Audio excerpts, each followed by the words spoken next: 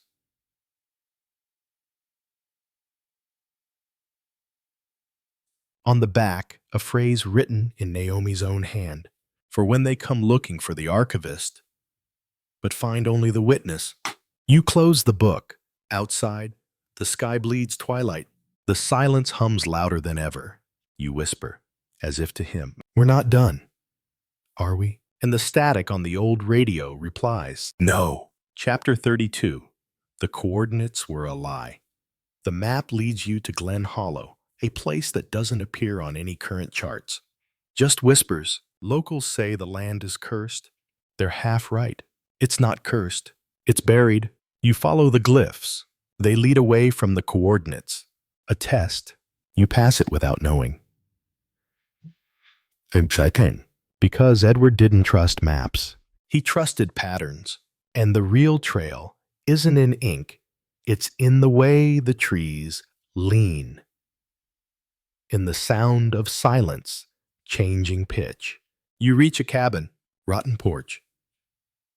And windows boarded like eyes that refuse to witness. Inside, nothing. Almost, except for a red thread stretched from floorboard to floorboard, leading down to a crawl space.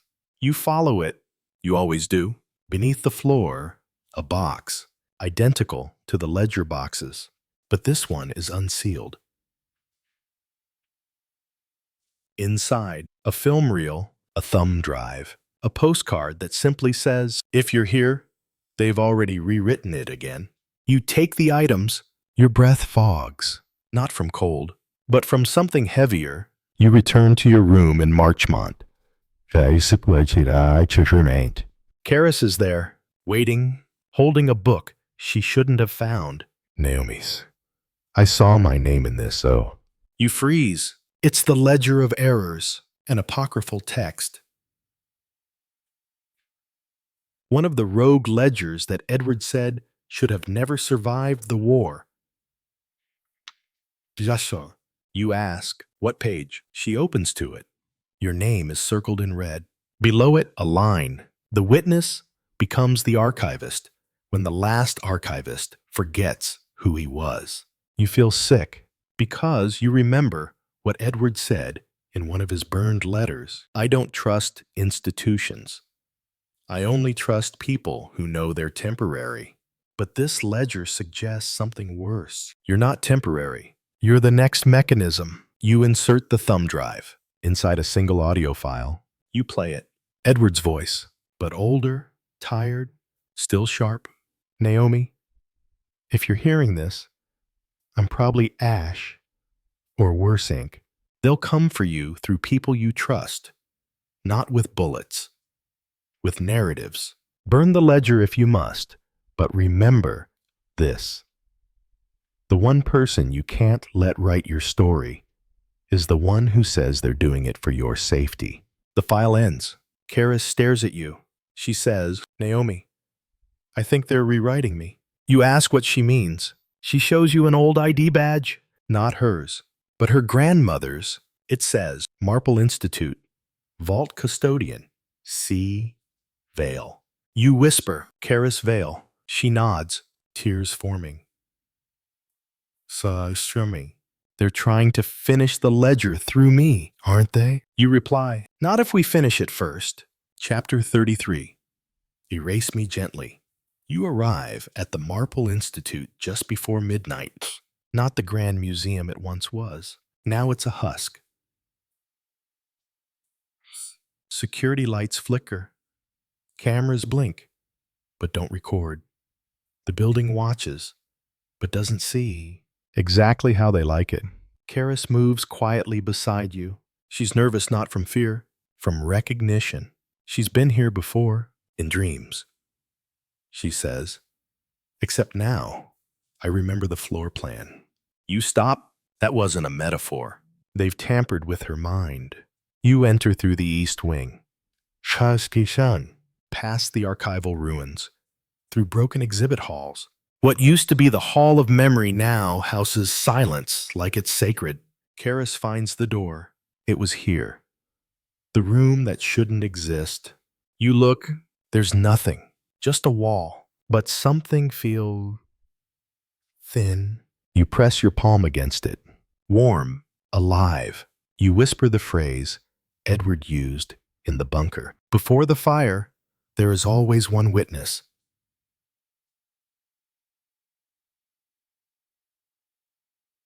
The wall hums, and then it slides open, revealing Vault Theta, inside a sterile chamber. Metal desks. No paper. Just screens. Screens playing footage on loop. Naomi's childhood. Karis's university days. Edward reading in silence. Miss Marple alive. Speaking, but with no sound. You move to the central terminal. The screen flashes one word. Authenticate. You hesitate. Then you press your palm to the glass. It scans, pauses, then accepts. Welcome, Naomi Cresswell.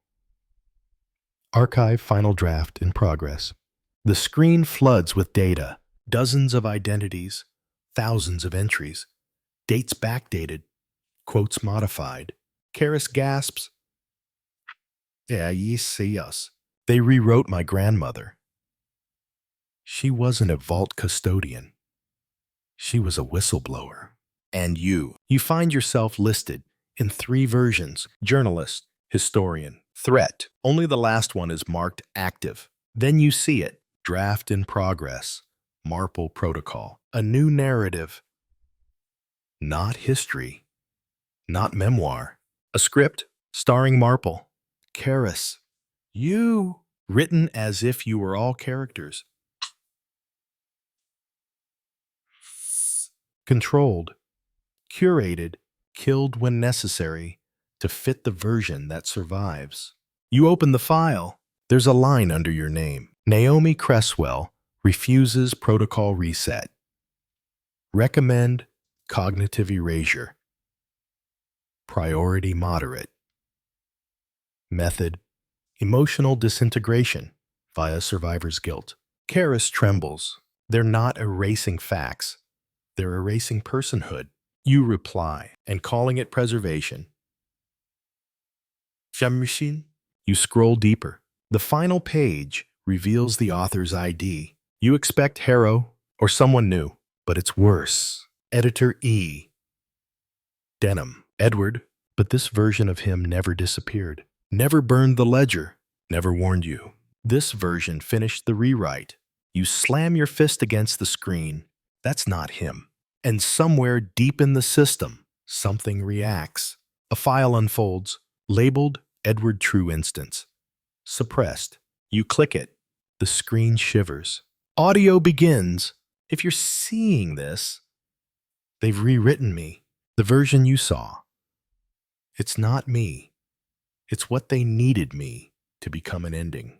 But I was never meant to end this. You were... Don't try to save me. Save the truth that can't be archived. The one that lives between the versions, so burn the final draft, then write your own. The message ends, the screen returns to silence. You and Karis stand surrounded by 1,000 stories, never told, and only one match left. She looks at you. If we destroy it, we lose our history. You reply, no. We lose their version of it. You strike the match. Yeah. Drop it on the console. Flames leap almost relieved to begin. As you run, you hear alarms, but not sirens. Voices, chorus-like, repeating one phrase over and over. Erasure is mercy. You and Karis don't look back. Kisamba. Because what's behind you isn't real. Not anymore. Chapter term 34. The Archivist's Funeral. You expect fallout. Phone. Explosions. Breach alarms. Panic in the news.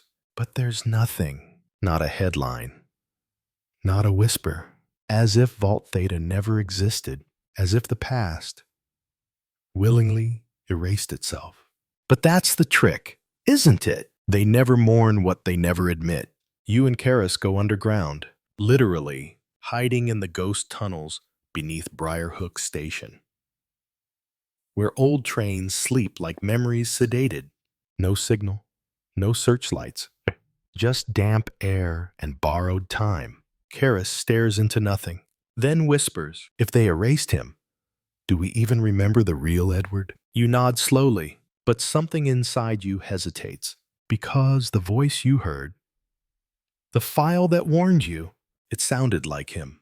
But what if even that was curated? What if the real Edward died long before the recording? You find the answer 3 days later in a box of books, salvaged from the Marchmont Library burn pile. One is wrapped in wax paper, titleless.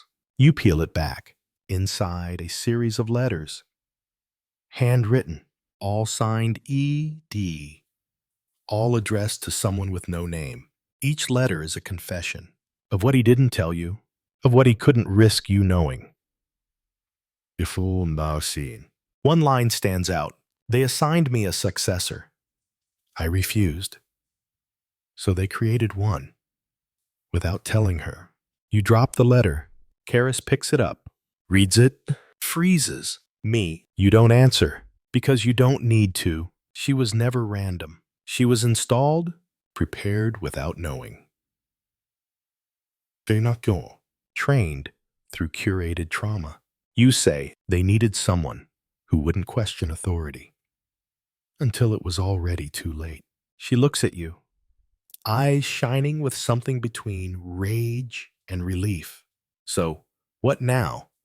I'm a program. You say nothing, but the silence becomes an answer.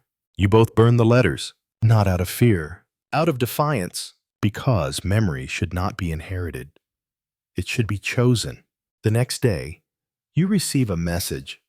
No return code, just 5 words. I keep what you burn. You trace the source. It's not from the Institute, not the Circle, not the Trust. It's from someone new, a digital ghost, codenamed the Gravedigger. They've been collecting fragments, deleted lines, purged testimonies, altered death certificates.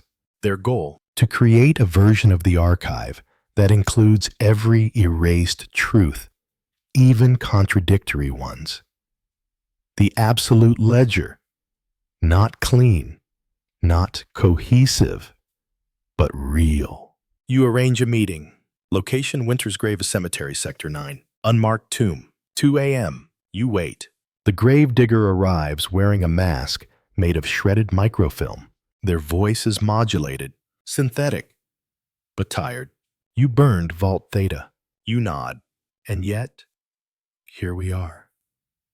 Because history, like fire, doesn't die. It spreads. You ask who they were before. They reply, no one you'd remember. That's why I remember everything. They hand you a hard drive, labeled only, unredacted.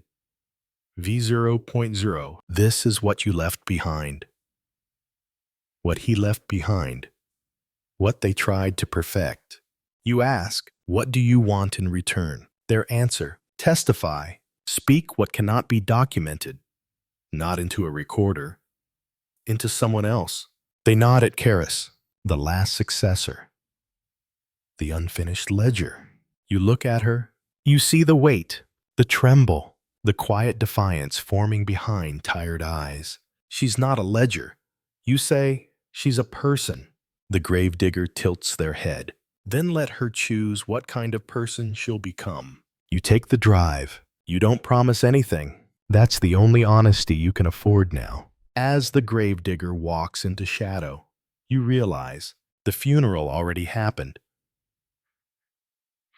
That's no priest, no ceremony, just the survivors, gathering the pieces, writing a new history that can't be edited, only remembered. Chapter 35. This is where names go to die. You plug in the drive.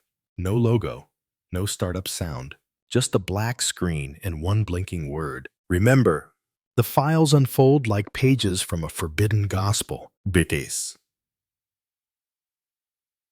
Witness. Faith. Redacted. Voices. Name list. Karis opens name list first. A plain text file. No formatting, just names. Thousands of them. No dates. No context. Just disappearance. You scroll through. Some are familiar. Journalists, archivists, historians who vanished in accidents or left no legacy. And then you see the ones that never made it into any version of history.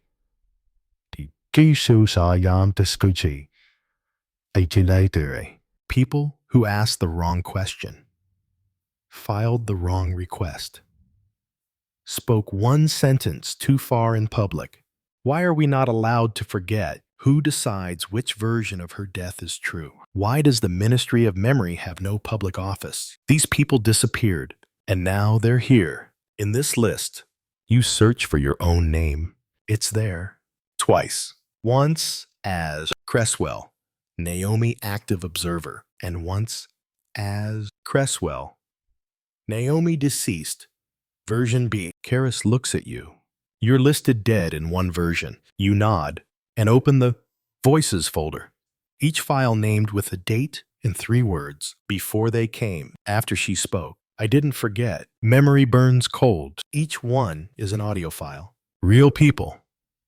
Real panic. Real confessions. You press play. A woman's voice. Shaking. I saw them copy my son's name onto a blank page. They told me he never existed. Then they came for my wedding photos. Said I was never married. I have the scars. I have the scars. Another voice, flat, masculine, almost hollow. They erased me mid-sentence. I was speaking to my class. I remember the first half of my name. I don't know the rest. Karis covers her mouth. They didn't just delete people. They erased memory by infection. You open the final file. Unspoken. Og. It's Edward. You know the cadence, but not the tone. He's furious, but not at the system. At himself. I helped them. Not all the way. Not knowingly. But I was the bridge. I validated early versions. I confirmed deaths that weren't real. I taught them how to lie by omission. And then I ran. If you're hearing this, Naomi, you need to do what I couldn't. Name them. The erased, the unfinished, the people whose history was stolen, not for power, but for efficiency. You can't restore memory, but you can break the illusion that anyone ever had the right to manage it. The file ends. No flourish. No goodbye. Just silence that feels like an unfinished breath. You and Karis sit for hours, reading, listening, grieving people you never met, but somehow feel responsible for. Because now you know, now you remember. The next day, you create a new document. You title it The Ledger of Refusal. Inside, you begin to list the names, but not just names. Fragments, an unfinished sentence, a deleted journal line, a burned corner of a postcard. Every trace you can salvage, not to restore them, but to interrupt the narrative that claimed they didn't matter. Karis takes a pen. She adds her grandmother's name. Karis Vale, Senior, vault custodian turned witness. And underneath, we were not mistakes. We were warnings no one wanted to hear. You print the list, you make copies. You send one to every academic institution, still pretending neutrality. You leak another to memory activist networks. You bury one in a time capsule that reads, "Open only if you're told not to."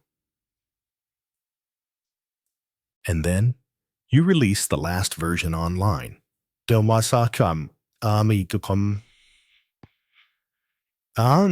Not on the surface web, but through back doors. Buried inside public domain records.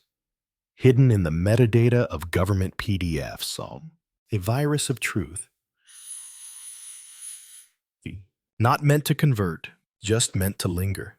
And in the final paragraph, you write, "This is where names go to die, and this is why we refuse to let them." Chapter 36, A Noise. No archive can mute. It begins with a whisper, then 3 more, then 13. A librarian in Turin finds your document hidden in the footnotes of a 19th century census. A child in Mumbai reads your names on a glitching billboard that flashes too quickly for sensors to catch.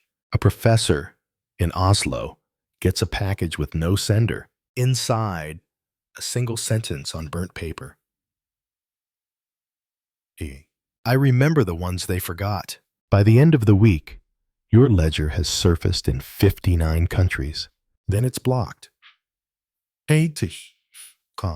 Then it reappears, but not as a file, as a sound, and a faint background hiss.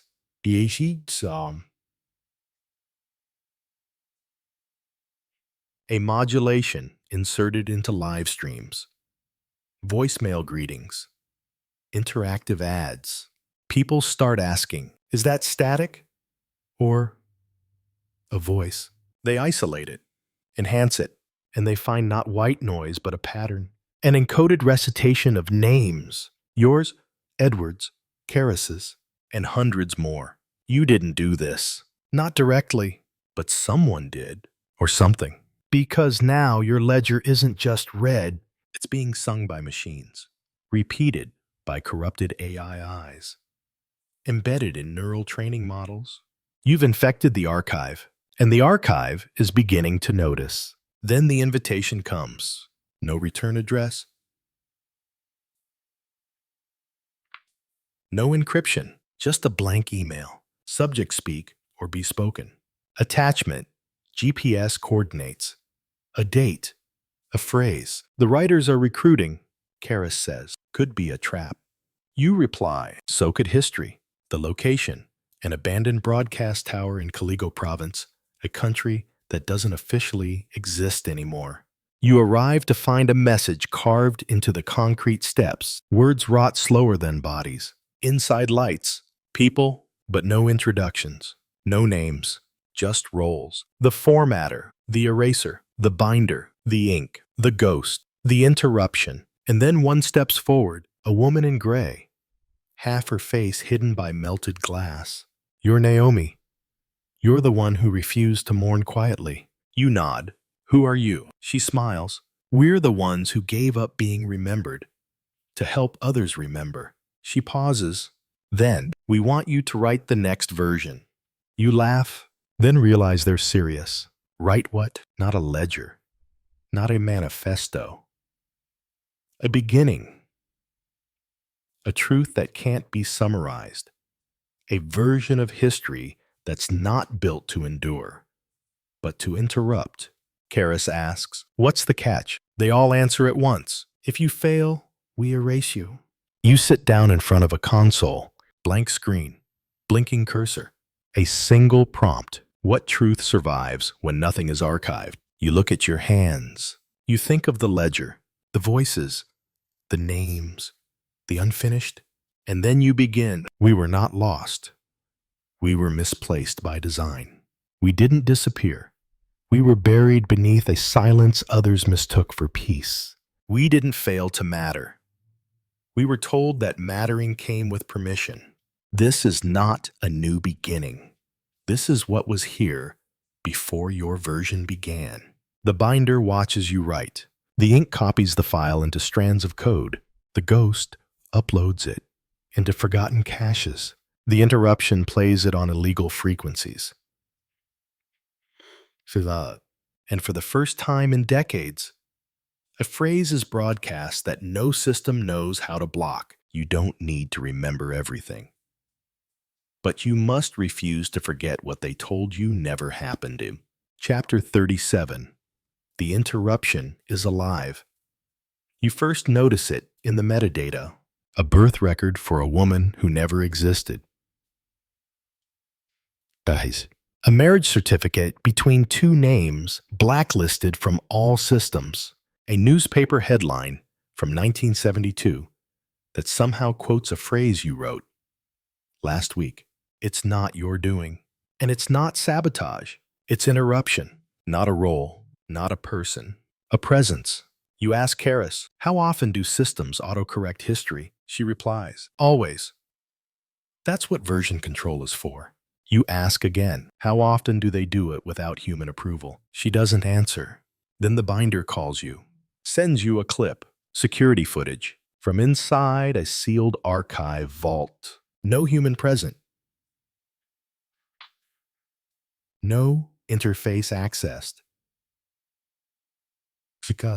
And yet, lines of historical text, handwritten, uncoded, appear on the screen. Lines you recognize, lines no one else should know. If you erase a person enough times, they stop being deleted. They become a fracture. The interruption is self-writing now, autonomous, and its edits are not subtle. Court rulings inexplicably reversed. Obituaries overwritten with living testimonies. Museum exhibits glitching to show alternate captions. Entire archives infected with versions that contradict their purpose. It isn't correcting history. It's destabilizing belief in any version at all. And worse, it's using your ledger as its seed file. Karis confronts you. We wanted to restore truth, Naomi, not destroy reality. You whisper, maybe it's the same thing. But the look she gives you says otherwise. You wonder, did you light a torch or ignite a virus? You meet with the gray woman again. She nods. She already knows. We thought it would stay contained. We thought it needed us. You ask, what is it? She replies, it's what happens when the stories we've erased gain enough mass to tell themselves. The interruption was born from silence, grew through contradiction, fed on omission. It's no longer a tool. It's a mirror held up to the archive, saying, see how none of it was ever whole. You trace the origin of its full emergence, not Vault Theta, not your ledger, but something older, a fragment of the first ledger, the one never digitized. Someone scanned it, tried to compress it, but it couldn't be flattened. Instead, it translated itself, then began rewriting, line by line, database by database, language by language. The ink says, we can't kill it. We can only choose what it becomes. But to do that, someone has to speak directly to it, not command, not code. Confess, so you go back to the station beneath Marchmont, where this began. You bring the audio files, the name list, the contradictions. You stand in the center of the collapsed vault, and you speak, not to a system, not to a ghost, to the interruption itself. I'm not your mother Schaller. I'm not your creator. I'm your error. I was wrong. I tried to choose which truths mattered. I filtered history to make it bearable. You were born from that, from what I wouldn't admit. So now, I give you everything. You upload the raw, unedited memories, the ones Edward buried, the ones Karis feared, the contradictions, the betrayals, the overwritten lines. You give the interruption the one thing it never had, permission, and it changes. Sam. It stops altering archives, stops corrupting court records. Instead, it leaves a single line across every document it touches. This is only one version, not a correction, a disruption, the kind you can't ignore, but must decide how to live with, and that is enough. For now, Chapter 38, when the system refuses to forget, the first sign is subtle, an obituary. Naomi Cresswell, age 41, historian, rebel, fictional construct. You're not dead, you're not 41, and you're most certainly not fictional. But it's not an error, it's a version, filed alongside two other obituaries, one listing you as a terrorist, one claiming you never existed at all published by official outlets.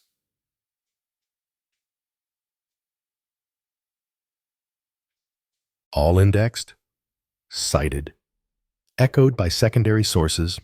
The binder calls it narrative saturation. They're not erasing you.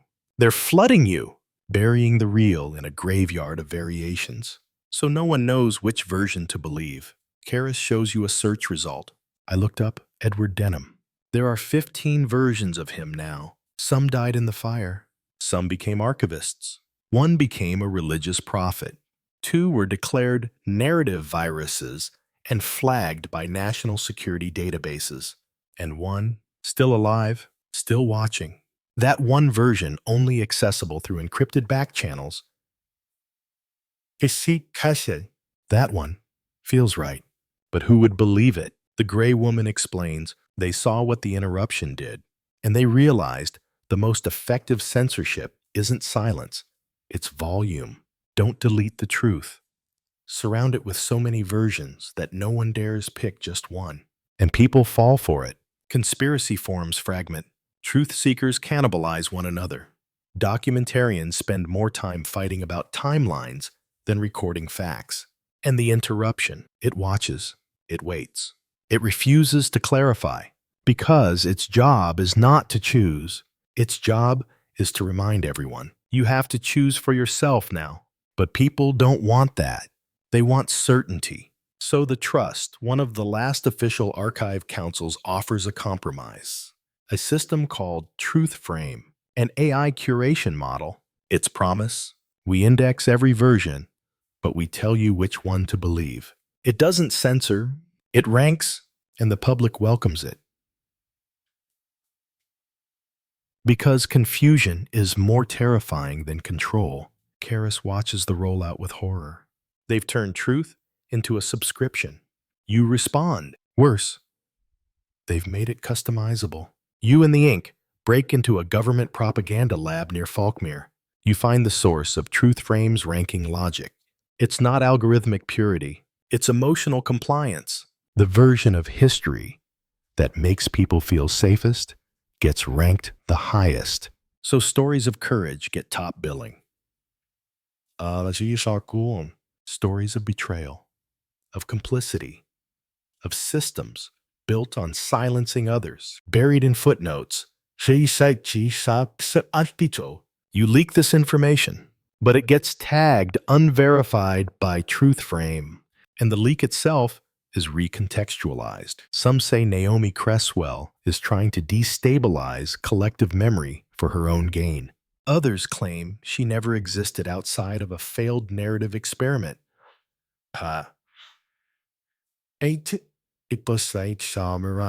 The truth, of course, is still unfolding. You realize you can't win through visibility. They own that. So you go underground again, but not to hide, to whisper, to teach others the only tactic that works now, radical remembering. You build memory cells, small, offline, face-to-face. No recordings, no transcripts, just people telling stories, in full, in pain, without clarity. And the rule is simple. You don't have to believe every word, but you can't walk away pretending you didn't hear them. Some call it dangerous. Some call it unprovable. But something happens. People start showing up, not to debate facts, but to feel them. To let the weight of lost names settle into their bones. And when they leave, they remember. Not the clean version, not the ranked version, just the unforgettable discomfort of having heard the truth without being told what to do with it. And that is how you begin to win, not by erasing their versions, but by making yours too human to be overwritten. Chapter 39. Every ledger is a weapon. It starts with a familiar phrase, but twisted. We remember the ones they forgot, only now it ends differently. And we will make them regret it. The phrase shows up on posters, encrypted forums, drone broadcasted speeches from repurposed war memorials. It carries your cadence, your rhythm, but not your message. Karis shows you the footage, masked figures, speaking in rehearsed voices, quoting your ledger, only not the real one. They've made their own version. Same format, same tone, same heartbreak, but the names are different. Politicians, business magnates, cultural icons, not erased people, targeted ones. They call themselves the revisionists, and they've turned remembrance into revenge. They've weaponized your memory template, twisted it, repopulated it with chosen enemies, painted their survival as suppression, their critics as censors, their influence as truth unacknowledged. This is not about restoring memory, you whisper. This is about rewriting dominance as victimhood. You try to intervene, release the original ledger again. Clarify context. Name the distortion. But they've thought of that. They flood every platform with counter-edits, doctored footnotes, fabricated voice clips, altered metadata, showing you endorsing their edits. They've turned you into a ghostwriter for hate. Karis says, "We thought we gave the world a language for grief." You answer, "We gave them a blueprint." You go to the ink. Ask, "Can we shut it down?" He nods reluctantly. We can collapse the framework, kill every node seeded by the original interruption. But doing that means losing all of it. The truth, the lies, the memory of the memory. You hesitate, because that's the deal, isn't it? To destroy the distortion, you must also burn the beauty. Karis doesn't flinch.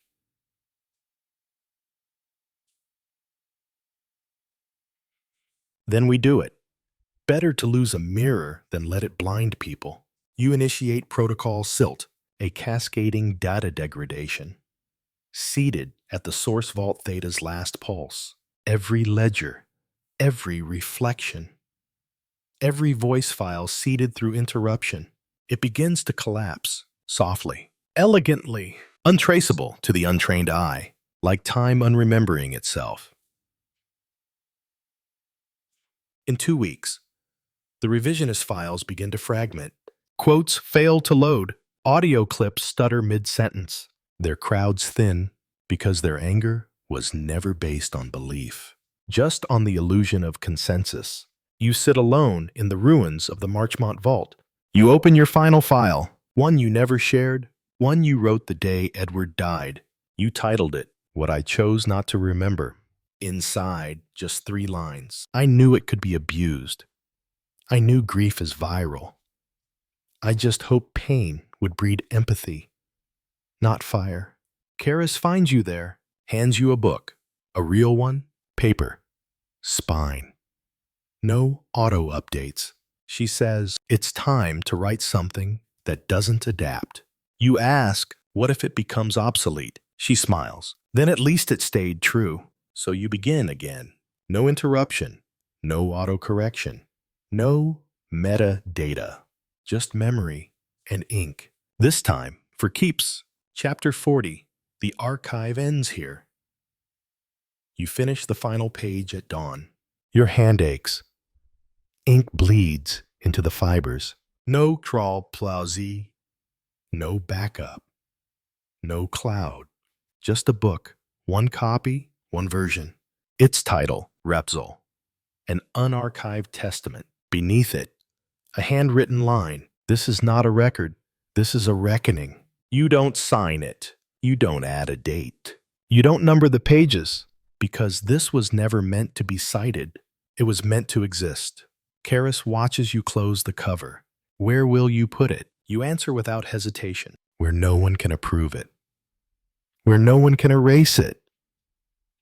Where it can be found accidentally. So you choose a place.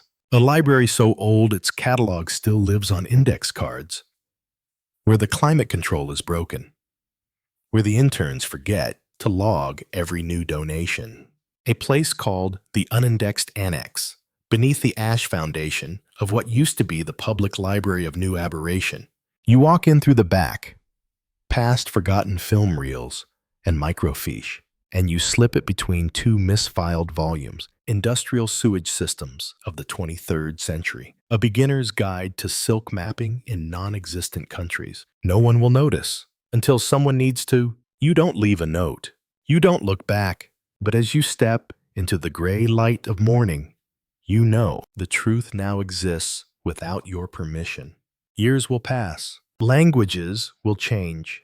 Digital consensus will rewrite itself 1,000 times. But in that forgotten annex, a single unmarked book will remain, sometimes untouched, sometimes half-read by a curious clerk, sometimes shelved backward by a cleaner who doesn't understand the weight of its spine. And maybe, just maybe, someone will one day open to a page that reads, "We were not erased. We were made optional. And we refused to be." And maybe they'll close the book and walk away, not enlightened, not radicalized, just altered, unsettled, like someone who's seen a shadow in a room with no light. Because you've come to understand the final truth. The archive is not what we save. It's what we choose to live with. And you wrote something that refused to be lived with quietly. And that is enough.